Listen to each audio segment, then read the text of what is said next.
எல்லாம் உடைஞ்சு போச்சு. இந்த படம் மாதிரி. மீரா, அந்த பத்திரத்தை எங்க வைத்த? உனக்கு அத பற்றி கொஞ்சமாவது அக்கறை இருக்கா? அருண், இத நான் செய்யல. என்ன தயவு செஞ்சு நம்புங்க. இருள் சேர் இரு வினையும் சேரா இறைவன். பொருள் சேர் புகழ் புரிந்தார் மாட்டு.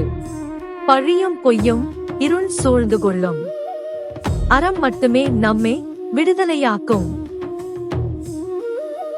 கர்வம் உண்மையை மறைக்க முடியாது. நேர்மைதான் நம்மை ஒன்றாக வைத்திருக்கும்.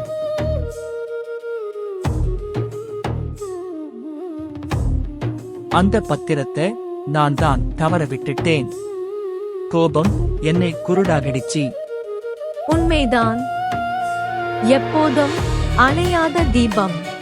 திருக்குறள் 5 நமக்கு நினைவூட்டுகிறது. அறத்துடனும் இறைநோக்கத்துடனும் வாழ்பவர்களை இருள் தீண்டுவதில்லை.